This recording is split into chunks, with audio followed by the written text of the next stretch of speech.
Captain அவருக்கு விலாசம் கொடுத்தவர் புரட்சி கலைஞர் கேப்டன்.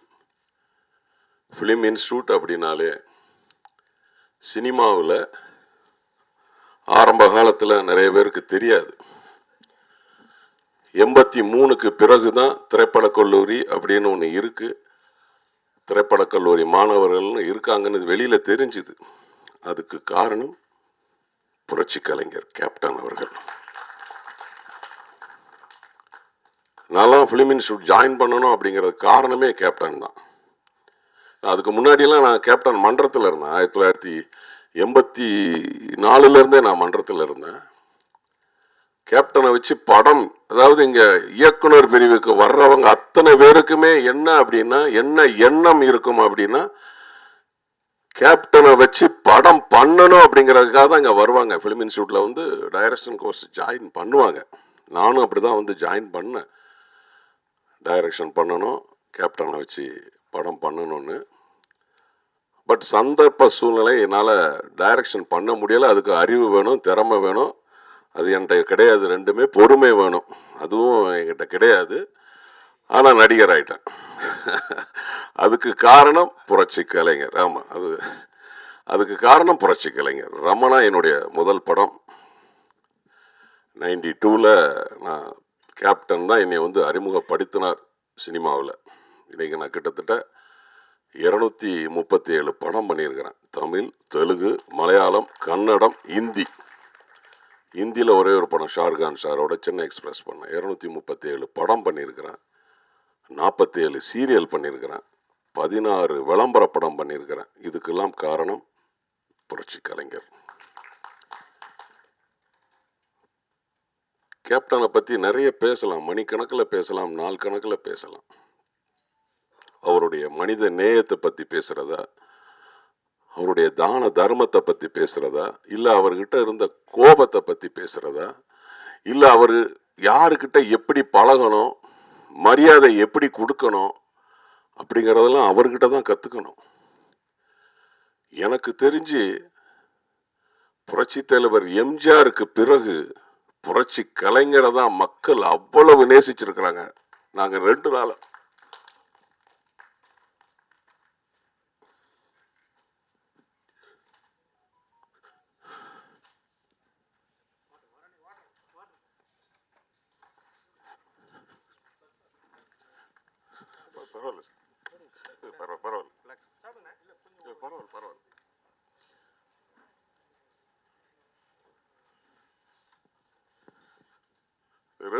நாங்க பார்த்தோங்க. மக்கள்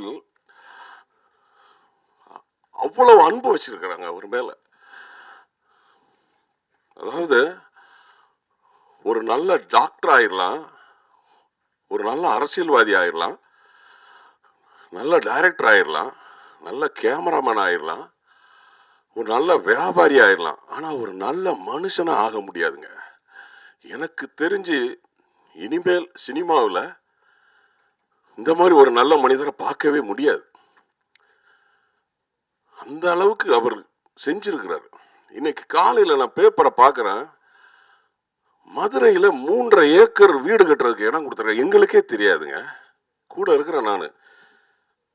அவர் கட்சி ஆரம்பிச்சதுலேருந்து நான் அவர் இருக்கிறேன். 92லேருந்து நடிகராக இருக்கும்போது இருக்கிறேன். பட் ரொம்ப நெருக்கமானது 2005லேருந்து 17 வருஷம் நான் தலைவரோட ரொம்ப நெருக்கமாக இருந்தேன். எங்களுக்கே தெரியாத விஷயம் இன்னைக்கு நான் காலையில் பேப்பரில் பார்க்குறேன். 3.5 ஏக்கர் மதுரையில் இடம் கொடுத்து விஜயகாந்த் நகர் அப்படின்னு ஒரு நகர் இருக்கு. இன்னைக்கு தான் நான் பேப்பரை பார்க்குறேன். எங்களுக்கே தெரியுது கூட. அப்போ எவ்வளவு செஞ்சிருக்காரு பாருங்க. ஒரு சிறந்த மனிதர், மனித நேயமிக்க மனிதருங்க. நேற்று ரஜினி சார் கூட அதுதான் சொன்னார். அதாவது மனிதன்கிற பேர் எடுக்கிறதுக்கு ரொம்ப கஷ்டம். அவர் கோவப்படுவார், ஆனால் அந்த கோபத்துக்கு பின்னாடி ஒரு நியாயம் இருக்கும் அப்படின்னு சொல்லி. ஏன்னா நான் அவருடைய கோபத்தெல்லாம் நேரடியாக பார்த்துருக்குறேன். ஒரு சமயம் கே பாலச்சந்தர் சார் டெத்து, நாங்கள்லாம் போயிருக்கும்போது மாலை மரியாதை அவருக்கு செஞ்சுட்டு வெளியில் வந்தோன்னே கேப்டன் வந்து இன்டர்வியூ கொடுக்கல. என்கிட்ட கேட்டார், எப்போ பத்திரிக்கைக்காரங்கெல்லாம் எங்கே இருக்காங்க? இல்லை அந்த பக்கம் நிற்கிறாங்கன்னு. பேட்டி கொடுக்கண்டாமா, போயிடலாம், காருக்கு போயிடுவோன்னு என்கிட்ட சொல்கிறாரு. அப்புறம் நான் தான் கேப்டனை காரில் கூப்பிட்டு உட்கார வச்சு நான் ஆஃபீஸ்க்கு வந்துட்டோம். அடுத்த நாள் காலையில் அவர் ரெகுலராக ஆஃபீஸ்க்கு வர மாதிரி வந்திருக்காரு. நான் ஒரு 1:30 மணிக்கு நான் போகிறேன். அவர் வீட்டுக்கு கிளம்புற டைம் நான் போகிறேன். ஒரு 1:30 மணி இருக்கும். மாடியிலேருந்து கீழே இறங்கி வர்றாரு. இறங்கி வந்தோடனே பின்னாடி ஒரு 4-5 பேர் வராங்க. ரவீந்திரன் ஒருத்தர், பார்சாரதின்னு ஒருத்தர், கட்சி பார்சாரதி, பிஏ பார்சாரதின்னு ஒருத்தர். ஆபா சாருக்கெல்லாம் தெரியும். செல்வமணி சாரோட அசிஸ்டண்ட் அவர் பார்சாரதி. அவங்கெல்லாம் வந்துட்டு இருக்கிறாங்க. மாடியிலேருந்து இறங்கி வந்துட்டு இருக்கிறாரு. வந்தவர் என்கிட்ட கேட்குறாரு, எப்போ நேற்று நம்ம பேட்டி கொடுக்காம வந்துட்டோமாப்பா, என்னப்பா சொல்கிறாங்க பத்திரிக்கைக்காரங்க அப்படின்னு.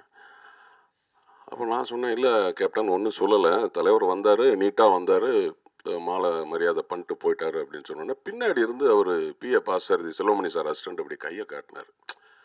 கையை காட்டினோன்னே சினிமாக்காரங்களுக்கு எப்போதுமே ஒரு பழக்கம் உண்டு. ஏன்னா லுக்கு டைரக்ஷன் மாறினா கரெக்டாக கண்டுபிடிச்சிருவாங்க. என் லுக்கு வந்து கேப்டன் நான் பார்த்து பேசிகிட்டு இருக்கிறேன், என் லுக்கு மாறி இப்படி போய் மேலே கொஞ்சம் அவையில் வந்தோடனே அப்படி திரும்பினார். இவர் கையை காட்டினார். பார்த்தோன்னா அடிச்சார் அடி. ஒரு அடி அடித்தோன்னா அவர் அழுதுட்டார். கேப்டன் கை ஒன்று இவ்வளோ பெருசு இருக்கும். எனக்கு என்ன நடக்குதுன்னு ஒன்றுமே தெரியல. டக்குன்னு கார் எடுத்து போடு அப்படின்னாரு. வந்தார், அவரை பிடிச்சி சத்தம் போட்டார். என்ன பின்னாடி இருந்து கையை காட்டி சொல்லாதன்னு சொல்லிட்டு இருக்கிற, இதே மாதிரி தானே எல்லாரும் என்கிட்ட மறைப்பீங்க, எல்லாத்தையும் மறைப்பீங்க, அவர் ஏதோ சொல்ல வராரு, நீங்கள் அப்படியே கையை காட்டிட்டு இருக்கீங்கன்னு சொல்லிட்டு கோவத்தில் வண்டியில் ஏறி போயிட்டார். எனக்கு என்ன நடந்ததுன்னே தெரியல. நான் அவர்கிட்ட அடிப்பட்டவர்கிட்ட, அண்ணே சாரிண்ணே அப்படின்னு. பக்கத்தில் ரவீந்திரன் ஒருத்தர், அவர் சொல்கிறாரு, இவ்வளோ நேரம் நாங்கள் மேலே டிஸ்கஸ் பண்ணிட்டு இருந்தோம், நீங்கள் வந்து பேட்டி கொடுத்துட்டு வந்திருக்கணும் அப்படின்னு சொல்லிட்டு, நீ வந்துட்டு நீ பேட்டி கொடுக்காம வந்தது நல்லதுன்னு சொல்லிட்டு இருக்கிற, அதுதான் அவர் சொல்லாதன்னு சொன்னார், அது திரும்பி பார்த்துட்டாரு அப்படின்னு. நான் அவர்கிட்ட போய், அண்ணா சாரிண்ணா எனக்கு தெரியாதுன்னா, அடிப்பட்டவர் சார் அவர் அழுதுகிட்டே அவன் அடியை வாங்கி கொடுத்துட்டு சாரி கேட்குற அப்படின்னா கேப்டன் போயிட்டார். ஒரு 15 நிமிஷம் கழித்து வீட்டுக்கு போனவர் அங்கேருந்து ஃபோன் பண்ணுறாரு ரிசப்ஷனுக்கு. ரவின்னு ஒருத்தர் ரிசப்ஷனில் இருக்கார். ஃபோன் பண்ணிவிட்டு, சொல்லுங்கள் கேப்டன். சரி கேப்டன், வாங்கி கொடுத்துட்றேன். மட்டன் வாங்கி கொடுத்துட்றேன். சிக்கன், ஃபிஷ்ஷு, நண்டு வாங்கி கொடுத்துட்றேன் கேப்டன், எல்லாம் வாங்கி கொடுத்துட்றேன். சரி சரி கேப்டன் அப்படின்னு வச்சுட்டு சொல்கிறாரு. அவரை பார்சாரதியை வீட்டுக்கு போக சொல்லாத, வீட்டில் சாம்பார் தான் இருக்கும், இதெல்லாம் சாப்பாடை வாங்கி கொடுத்துட்டு அவர் அங்கேயே இருக்க சொல்ல, நான் 3:30 மணிக்கு வந்து பார்க்குறேன்னாரு. கோபம் இருக்கிற இடத்துல தான் கோணம் இருக்கும். இதை நான் அங்கே அவர்கிட்ட தெரிஞ்சுக்கிட்டேன். ஒவ்வொரு விஷயமுங்க, அதாவது நான்லாம் உண்மையில வந்து பெருமைப்படுறேன், கர்வப்படுறேன். விஜயகாந்த் கூட பேர் சொல்லவே மாட்டேன் நான். இன்னைக்கு தான் நான் முதல்ல நான் விஜயகாந்த்னு பேர் சொல்கிறேன். எங்கள் தலைவர் பேரை நான் சொன்னதே கிடையாது. கேப்டன், அந்த கேப்டன் பேர் உருவானதுக்கு காரணம் நம்ம ஆபா சார் தான். செந்துர போய படத்தில் அப்படி ஒரு கேரக்டரை வச்சு அவர் கேப்டன் கிளம்பிட்டாரா ஆஃபீஸில் இருந்து, கேப்டன் மேக்கப் போட்டாருன்னு பேரை வந்து ஆரம்பித்து வச்சது இவங்க குரூப் தான், ஆபா சார் குரூப் தான். அதுக்கப்புறம் கேப்டன் பிரபாகரன் 100 படத்துக்கு அப்புறம் கேப்டன் அப்படிங்கிற ஒரு பேரே வந்து நிலைச்சிச்சு. நாங்கள்லாம் கேப்டன் தான் சொல்லுவோம், அவர் பேரே சொல்ல மாட்டோம் நாங்கள்லாம். அவர்கிட்ட அவ்வளவு விஷயங்கள் இருக்கு. நாங்களும் கர்வப்படுறோம், பெருமைப்படுறோம் அவரோட இருந்தோம் அப்படிங்கிறதுக்கு. ஏன்னா நேற்று நான் பார்த்தேன், நான் அவ்வளவு மக்கள் அவர் மேல வந்து அன்பு வச்சிருக்கிறாங்க. அந்த அன்பெல்லாம் ஈஸியா கிடைக்காது. இன்னைக்கு காலையில பேப்பரை பார்க்கும்போது எவ்வளவு ஊர்ல வந்து கடை அடைப்பு. நம்மளாம் செத்தா அது சொல்லக்கூடாது, அந்த அந்த அளவுக்குலாம் நமக்கு தெரியாது. அதை அவர் சேர்த்து வச்சிருக்காரு. நேற்று நம்ம பார்த்தோம், கண்கூடா பார்த்தோம். எம்ஜிஆருக்கு பிறகு ஒரு பெரிய விஷயம். நேற்று நாங்கள் எல்லாம் 2 மணிக்கு மேலே எங்களுக்கு வந்து புரோட்டோகால். 2 மணிக்கு மேலே நாங்கள் இங்கே 4 மணிக்கு கொண்டு வந்துடணும், 4:45க்கு சாங்கியம் பண்ணணும், 6 மணிக்கு மேலே ஃபயர் பண்ணக்கூடாது, அந்த அரசு மரியாதை 6 மணிக்கு மேலே துப்பாக்கி வெடிக்கக்கூடாது, புரோட்டோகால் இருக்கு. எங்களால் அந்த மக்கள் கண்ட்ரோல் பண்ண முடியல. பத்திரிகைக்காரங்களுக்கு தெரியும், உங்களுக்கெல்லாம் தெரியும். 2 மணிக்கு 1:45 மணிக்கு 2 மணிக்கு அதை ஸ்டாப் பண்ணி அங்கிருந்து இங்கே கொண்டு வர முடியல. ஊர்வலமாக நாங்கள் 12 கிலோமீட்டருக்கு இங்கே கொண்டு வர முடியல. அவ்வளவு மக்கள். சிஎம் வேற வர்றாரு, 6 மணிக்குள்ள புரோட்டோகாலை முடிச்சு எல்லாம் பண்ணணும். 200 பேர் தான் உள்ள அனுமதி. வெளியில லட்சக்கணக்கான பேர் நிக்கிறாங்க. கண்ட்ரோல் பண்ண முடியல. பணம் சம்பாத்தியம் பண்ணிடலாங்க. ஆனா நல்ல மனிதன் அப்படிங்கிற ஒரு பேரை சம்பாத்தியம் பண்ணவே முடியாது. அதை புரட்சி கலைஞர் பண்ணிட்டு போயிட்டார். நான் கடைசியா தலைவரை வந்து கேப்டனை பார்த்தது அக்டோபர் 2ஆம் தேதி பார்த்தேன். ஒரு 2 மாசத்துக்கு முன்னாடி. என் பையன் டாக்டர், அவன் எம்பிபிஎஸ் படிக்கும்போது அப்போ தலைவர் கேப்டன் ரொம்ப நல்லா இருந்தார். அவர் காலேஜில் நான் வந்து அட்மிஷன், அவன் ரஷ்யாவில் படித்தான் எம்பிபிஎஸ். நான் போய் கூப்பிட்டு போய் கேப்டன்கிட்ட போய் ஆசீர்வாதம் வாங்கினேன் காலேஜ் போகிறதுக்கு முன்னாடி. அவர் ஒரே ஒரு வார்த்தை தான் சொன்னார், நீ எங்கே வேணாலும் படி, ஆனால் தமிழ்நாட்டில் அவனுடைய சேவை இருக்கணும். முக்கியமாக ஏழை எளிய மக்கள் பணம் இல்லாமல் வந்தால் அவங்களுக்கு இலவசமாக மருத்துவம் பண்ணு அப்படின்னார். என் பையன் எம்பிபிஎஸ் முடித்து எம்டி இப்போ ஜாயின் பண்ணான் கோயம்புத்தூர் கவர்மெண்ட் காலேஜில். அப்போ அவன் ஒரே ஒரு வார்த்தை தான் சொன்னான், நான் கேப்டனை பார்த்து அவர்கிட்ட ஆசீர்வாதம் வாங்கணும் அப்படின்னு. அவர் உடம்பு சரியில்லை. இந்த மாதிரி சூழ்நிலையில் யாரையுமே அவங்க பார்க்க அனுமதிக்கலை. அதை வந்து நிறைய பேர் தப்பெல்லாம் சொன்னாங்க, அவரை பார்க்க விட மாட்டேக்காங்க, பார்க்க அனுமதிக்க முடியும். ஏன்னா உடம்பு சரியில்லாதவங்கள நம்ம போய் தொந்தரவு பண்ணக்கூடாது. ஆனால் என் பையன் வந்து கண்டிப்பாக நான் வந்து கேப்டன்கிட்ட வந்து நான் ஆசீர்வாதம் வாங்கணும் அப்படின்னா, நான் அண்ணிட்ட சொன்னேன், அண்ணி இது மாதிரி கேப்டன் வந்து ஃபஸ்ட் இயர் எம்பிபிஎஸ் ஜாயின் பண்ணும்போது ஆசீர்வாதம் பண்ணி அனுப்புனார், இந்த மாதிரிலாம் சொன்னார், என் பையன் அவரை கண்டிப்பாக பார்க்கணும்னு சொல்கிறாரு அப்படின்னோடனே அப்போ அவங்க 1ஆம் தேதி எனக்கு சொல்கிறாங்க, நாளைக்கு காலையில் வந்துடுங்க, நாளைக்கு சாயந்தரம் 6 மணிக்கு வந்துடுங்க. 2ஆம் தேதி நான் 6 மணிக்கு என் பையனை கூப்பிட்டு போனேன். நான் ஃபேமிலியாக போனோம். என் பையன் கேப்டன் காலில் விழுந்து ஆசீர்வாதம் வாங்கினாப்புல. அவன் தலையில் கை வச்சு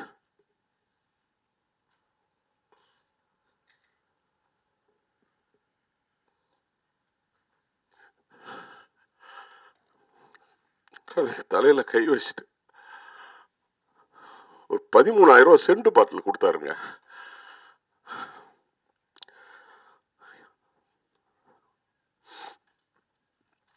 தலைவர் மறைவுக்கு முன்னாடி 4 நாளைக்கு முன்னாடி போண்டாமணி அண்ணன் திரைப்பட நடிகர் இறந்துட்டார்.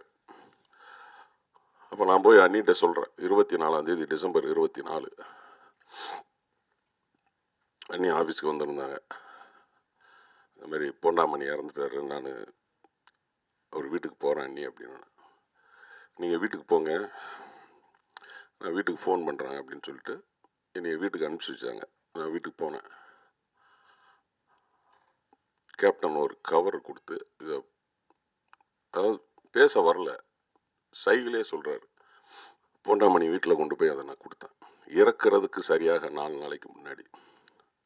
அவருக்கு உடம்பும் சரியில்லை. இதே மாதிரி நிறைய சொல்லிட்டு போகலாம். அதாவது அடுத்தவங்களுடைய கஷ்டம் என்னன்னு அவர் தெரிஞ்சிடும் அவருக்கு. அதே மாதிரி அடுத்தவங்களை பற்றி தப்பாகவே பேச மாட்டார், யாரையுமே தப்பாகவே பேச மாட்டார். ஏன்னா 18 வருஷமா 17 வருஷமா நான் பார்த்துருக்கிறேன். நாங்கள் ஏதாவது ஒருத்தரை பற்றி தப்பாக சொன்னால் கூட காதில் வாங்க மாட்டார். ஏய் இருக்கும்போது பேசு, இல்லாத போது ஏன் அவரை பற்றி பேசிட்டு இருக்க அப்படிங்கிற. ஆபா சாருக்கெல்லாம் தெரியும். ஏன்னா ஆபா சார்லாம் நிறைய அவர் கூட சண்டை போட்டிருக்காங்க. அது சினிமாவில் தொழிலில் இருக்கும். ஆனால் அதை அடுத்த நிமிஷம் தலைவர் மறந்துடுவார். ஆனால் நம்மளை மாதிரி ஆளுங்க மறக்க மாட்டோம். ஆபா சார்லாம் 2-3 வருஷம் பேசாமல் இருந்திருக்கிறாரு, தெரியும் எனக்கு. கேப்டன் சார் என்ற கேப்டன் அடிக்கடி என்கிட்ட வந்து பர்சனலாக நிறைய பேசுகிறார். அரசியல் பேசுகிறத விட சினிமா என்கிட்ட நிறைய பேசியிருக்கிறார். நிறைய பேசுவார், கிண்டலாக சொல்லுவார். டிஎஃப்டினா போங்கப்பா, டெபிசிட்டி ஃபிலிம் டெக்னாலஜிப்பா. என்னை ஊமை வெளிகளை 10 நாள் டேட்டா வாங்கிட்டுன்னு கிட்டத்தட்ட 60 நாள் 70 நாள் ஷூட்டிங் என்னப்பா. என்னை போய் ராத்திரி தான்ப்பா ஷூட்டிங் வைப்பாங்க. அவ்வளோ கிண்டலாக சொல்லுவார். ஆனால் திரைப்படக் கல்லூரி மாணவர்கள் மேலே மரியாதை, அவ்வளோ மரியாதை வச்சுருப்பார். தலைவர் இயக்குன விருதகிரி படம்லாம் வந்துட்டு பூபதி, நம்மளுடைய ஃபிலிம் இன்ஸ்டியூட் கேமரா அவர் தான். பெரிய பாக்கியம் அவருக்கு. பூபதிக்கு வந்து மிகப்பெரிய பாக்கியம். தலைவர் டைரக்ட் பண்ண படத்தில் அவர் கேமராமேனுங்க. யாருக்குமே எந்த கேமராமேனுக்குமே அந்த ஒரு பாக்கியம் கிடைக்கல. கேப்டன் வந்து சார் பண்ணார், வாஞ்சிநாதன் பண்ணியிருக்கிறாரு, சரவணன் சார், பட் அதில் டைரக்டர் அவர் கிடையாது. பட் விருதகிரி வந்து தலைவர் டைரக்ட் பண்ண படம். அதில் வந்து பூபதின்னு சொல்லவே மாட்டார், பூபதி சார்னு தான் சொல்லுவார்.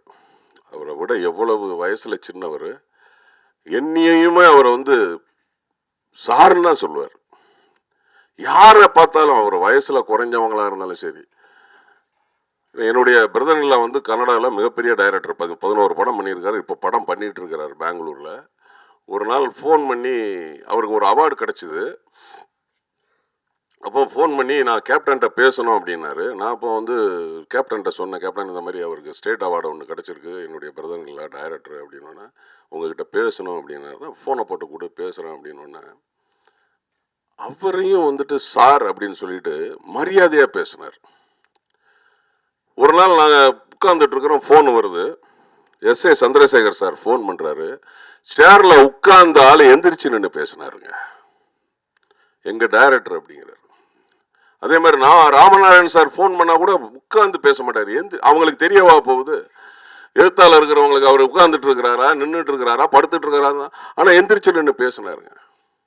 மரியாதை அவர்கிட்ட தான் கற்றுக்கணும், மனித நேயம் அவர்கிட்ட தான் கற்றுக்கணும், யார்கிட்ட எப்படி பழகணும் அப்படிங்கிறத அவர்கிட்ட தான் கற்றுக்கணும். கோபம் நியாயமாக இருக்கும் அவருடைய கோபம். சட்டசபையில் நாக்க திருத்திட்டு கையை நீட்டிட்டு அவர் பேசினார 2016 பிப்ரவரி 1ஆம் தேதி. அந்த கோபத்துக்கு பின்னாடியும் கண்டிப்பா ஒரு நியாயம் தான் இருந்துச்சு. எல்லாருமே சொல்லுவாங்க அவர் கோபப்படுறாருன்னு. கோபம் அதுக்கு பின்னாடி ஒரு நியாயம் இருக்கும். நிறைய விஷயங்கள் நான் அவர்கிட்ட கத்துக்கிட்டேங்க. நான் உண்மையிலே சொல்றேன், என்னைய வந்து மாற்று கட்சியில இருந்து கோடி ரூபாய் தர்றேன் வாங்கலாம் என்ன பேசினாங்க, விலை பேசினாங்க. நாங்க போகலையே. எனக்கு அரசியலிலும் சினிமாவிலும் விலாசம் கொடுத்தவர். நான் இன்னைக்கு தைரியமா நான் வந்துட்டு டிஎஃப்டி போட்டு நான் ஒரு விசிட்டிங் கார்டு அடிக்கிறேன் அப்படின்னா அதுக்கு காரணம் அவர் தான். நான் அடிக்கிறேன், பர்சனல் கார்டு வச்சிருக்கிறேன், கட்சி கார்டு வச்சிருக்கிறேன். ரெண்டுலுமே நான் வந்துட்டு பிஎஸ்சி எம்ஏ டிஎஃப்டி அப்படின்னு போடுறேன்னா அதுக்கு காரணம் எங்களுடைய கேப்டன் தான், எங்களுடைய விஜயகாந்த் தான். நிறைய சொல்லிட்டு போகலாம் அவரை பத்தி, ஏகப்பட்ட விஷயங்கள் இருக்கு. ஒரு 2-3 நாள் நான் வந்து ஷூட்டிங் போகலை, ஏன்னா சீரியலில் நடிச்சிட்டு இருக்கிறேன், 2 சீரியலில் நடிச்சிட்டு இருக்கிறேன். டெலிகாஸ்ட் டேப்பு கிடையாது, இன்னைக்கு காட்டுப்பாக்கத்தில் ஷூட்டிங்கு. நான் அவங்ககிட்ட அனுமதி வாங்கிட்டு நான் வந்தேன். ஏன்னா திரைப்பட கல்லூரி மாணவர்களுக்கு ஒரு அடையாளம் கொடுத்தவர், பெருமை சேர்த்தவர், எனக்கு வாழ்க்கை கொடுத்தவர். நான் இன்னைக்கு என்னுடைய பசங்க 2 பேரையும் டாக்டர் ஆக்கியிருக்கிறேன். நான் மெட்ராஸில் 2 வீடு வாங்கியிருக்கிறேன். அன்னைக்கு நான் காரில் போறேன்னா அதுக்கு காரணம் கேப்டன் தான். அப்போ சொன்னாங்க, நேற்று சுந்தர் ஃபோன் பண்ணாரு, வாட்ஸ்அப்பில் மெசேஜ் போட்டாரு, காலில் ஃபோன் பண்ணாரு, அண்ணா நீங்கள் வரணும்ண்ணே அப்படின்னா. நான் நிச்சயமாக வருவேன். எங்கள் தலைவருக்கு நீங்கள் வந்து திரைப்பட கல்லூரியில் நினைவஞ்சலி செலுத்துறீங்க, நான் நிச்சயமாக வருவேன்னு சொல்லிட்டு அவங்ககிட்ட நான் அனுமதி வாங்கிட்டு நான் இங்கே வந்திருக்கிறேன். முக்கியமாக இந்த நிகழ்ச்சியை ஏற்பாடு செய்த உங்கள் அனைவருக்கும் நன்றி. என்னுடைய முன்னோடிகள் ஆபா சார், அரவிந்தராஜ் சார், பன்னீர் சார், ரமேஷ் சார் கேமராமேன் இருக்காங்க, அருண்மொழி சார் இருக்கிறார் நடிகர், சிவா சார், பாரதி கணேஷ் சார் இருக்காங்க, அசோக் மேத்தா சார் இருக்கிறாங்க, பூபதி, நிறைய இருக்கிறாங்க. எனக்கு சின்ன வருத்தம், என்ன வேலையா இருந்தாலும் நமக்கு அடையாளம் கொடுத்தவர் அவர் தான். ஏன்னா ஒரு சிலர் வந்து வர முடியல, செல்வமணி சார்லாம் உடம்பு சரியில்லை, நியாயமான ஒரு ரீசன். சிலர் வந்து ஃபோன் பண்ணா வரல, அவங்க அதுக்கு 1000 காரணங்கள் சொல்றாங்க. என்ன இருந்தாலும் நமக்கு ஒரு அடையாளம் ஏற்படுத்தி கொடுத்த புரட்சி கலைஞருக்கு நம்ம வந்து மரியாதை செலுத்திருக்கணும். அவங்க வந்திருக்கணும், நியாயமா பார்த்தா அவங்க வரல, அதுக்கு 1000 காரணங்கள் சொல்றாங்க. இருந்தாலும் அவங்களுடைய சூழ்நிலை அப்படி இருக்கு. சிவா சார் சொன்ன மாதிரி நம்ம இந்த ஃபிலிம் இன்ஸ்டியூட் காம்பவுண்டில் நிச்சயமா அந்த மாதிரி ஒரு சிலையை வந்து ஏற்பாடு பண்ணணும். ஏன்னா அவர் வந்து நடிகர் சங்க தலைவராக கிட்டத்தட்ட ஒரு 4-5 வருஷம் இருந்தார். 2000 2004-5 வரைக்கும் இருந்தார். ஒரு நடிகராகவும் அவர் செயல்பட்டார், ஒரு தயாரிப்பாளரும் செயல்பட்டார். ஏன்னா நான் நிறைய பேசுவேன், நான் ஏன்னா மைக் கொடுத்தீங்கன்னா மணிக்கணக்கில் பேசுவேன். அதுவும் எங்கள் தலைவரை பற்றி பேசணும்னு சொன்னேன், 4 கணக்கில் பேசுவேன். கொஞ்சம் ஒரு 5 நிமிஷம் மட்டும் நான் பேசிட்டு போயிடுறேன். அதாவது குமரேசன் அப்படின்னு ஒரு நடிகர், ஜூனியர் பாக்கியராஜ் அப்படின்னு சொல்லிட்டு, அவர் ஊட்டிக்கு ஒரு ஷூட்டிங் போயிருக்கிறாரு. அந்த ஷூட்டிங்கில் அவர் போன அன்னைக்கு சரியாக ரிசீவ் பண்ணல அவரை. ஏன்னா அவரை வந்துட்டு டேட்டை வாங்கிக்கிட்டு காலையில் வாங்கன்னா யாருமே மேனேஜர் வந்து ரிசீவ் பண்ணல, லாட்ஜும் கொடுக்கல. அப்புறம் இவங்க எங்கே தங்கியிருக்காங்க அந்த லாட்ஜி பேரை மட்டும் அவங்க சொல்லியிருப்பாங்க போல இருக்கு. அங்கே போயிருக்காரு. அங்கே போனால் ரிசப்ஷனில் ரூம் கொடுக்கல.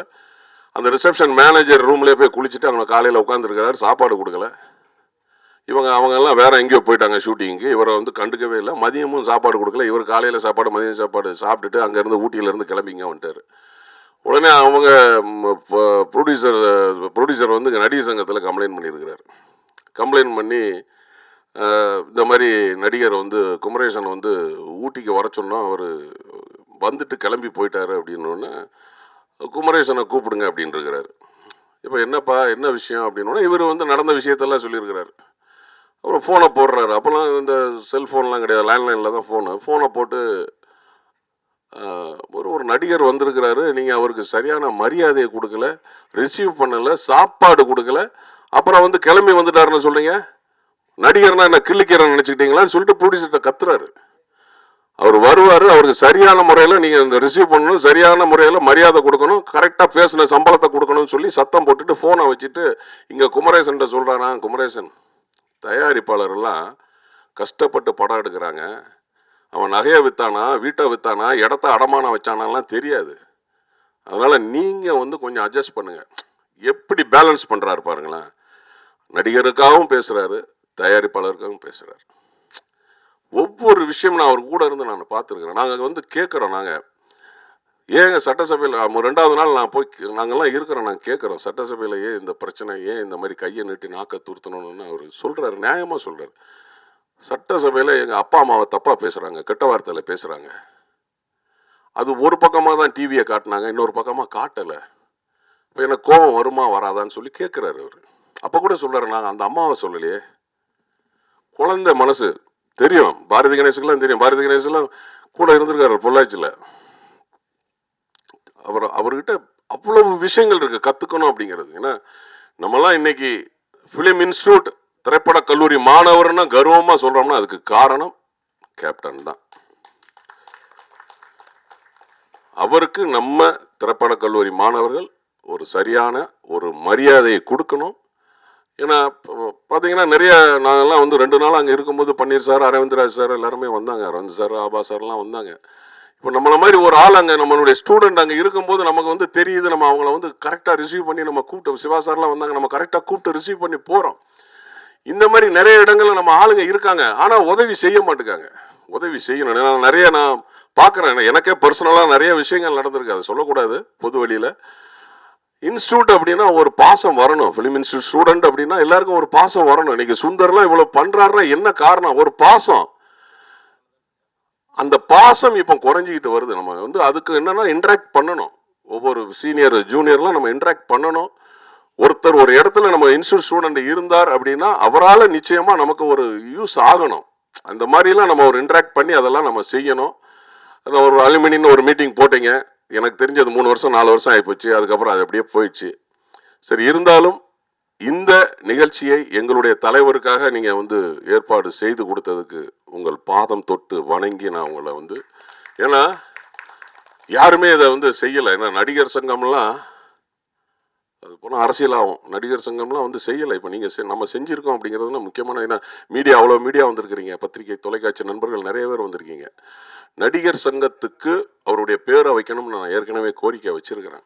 18 கிரவுண்டு ஐயா NSK கிருஷ்ணன் அந்த இடத்த வாங்கி கொடுத்தாரு. எம்ஜிஆர் அவர்களும் சிவாஜி அவர்களும் அப்போ இருந்த ஜெமினி சார் அவர்கள் SSR எல்லாம் சேர்ந்து பணம் போட்டு அந்த கட்டடத்தை கட்டினாங்க. ஒரு காலகட்டத்தில் அது கடன் ஆயிடுச்சு. அந்த கடனை அடைத்து பேங்க்ல வைப்பு நிதி வச்சுட்டு வந்தார் புரட்சி கலைஞர். ஏன்னா இன்னைக்கு அந்த இடம் இருக்கு அப்படின்னா அதுக்கு காரணம் வந்து கேப்டன் தான். இல்லைன்னா அதை பேங்க்ல ஜப்தி ஆகி போயிருக்கும், வேற ஏதாவது நம்ம பில்டிங் வந்திருக்கோம். இப்போ யாரோ ஒருத்தர் பேரை வைக்கணும்னு சொல்லிக்கிட்டு இருக்கு. யாரோ ஒருத்தர் இல்லை சார், அவரு வந்து சினிமாவில் நடிகரா இல்லாதவர் ஒருத்தர், அவர் பேரை வைக்கணும்னு சொல்றாங்க. ஆனால் நியாயப்படி பார்த்தீங்கன்னா அந்த இடத்துக்கு கேப்டன் பேரை வைக்கணும். தொலைக்காட்சி நண்பர்களுக்கு நான் இது மூலமாக ஒரு கோரிக்கை தமிழக அரசுக்கு வைக்கிறேன். ஏன்னா நான் நேற்று கூட ஐயா முதலமைச்சரை வந்து பார்க்கும்போது இதெல்லாம் சொல்ல முடியல. ஏன்னா அவங்களாம் புரோட்டோக்கால் டக்குன்னு வந்துட்டு போயிட்டாங்க. ஐயாவை பார்த்து நான் ஒரு 2 வார்த்தை தான் நான் பேசினேன் முதலமைச்சரெல்லாம். ஆனால் நாங்கள் மனு கொடுக்குறோம். ஏன்னா அது நியாயமான கோரிக்கை அந்த இடத்துக்கு. ஏன்னா அவ்வளவு சூழ்நிலையில் ஒரு 250-300 நடிகர்களை கூப்பிட்டு போய் சிங்கப்பூர், மலேசியாவில், துபாயில் நிகழ்ச்சிகள்லாம் நடத்தி அந்த அளவுக்கு வந்து அந்த கடனெல்லாம் அடைச்சி அந்த இடத்துல இன்னைக்கு வந்து அந்த இடம் நமக்கு நடிகர்களுக்கு அப்படி இருக்கும்போது நிச்சயமா அவருக்கு அந்த தகுந்த மரியாதையை அவங்க வந்து நடிகர் சங்கம் செய்யணும்னு நான் இதன் மூலமா நான் வந்து கோரிக்கை வைக்கிறேன். அதே மாதிரி அண்ணன் சிவா அண்ணன் சொன்ன மாதிரி நம்ம எல்லாரும் சேர்ந்து சீனியர் ஸ்டூடெண்ட்ஸ் எல்லாம் சேர்ந்து ஒரு அனுமதி வாங்கி நம்மளுடைய எல்லாருடைய அதாவது நம்ம எல்லாம் சேர்ந்து சொந்த காசுல அவருக்கு ஒரு சிலை வைக்கணும். நிச்சயமா நம்மளுடைய ஆபா சார், அரவிந்தர sir, R K Selvamani sir, Udayakumar sir எல்லாருமே. ஏன்னா எனக்கு தெரிஞ்சு தமிழ் சினிமாவில் 460 பேரை இன்ட்ரோடியூஸ் பண்ணியிருக்கிறாரு புரட்சி கலைஞர் கேப்டன்.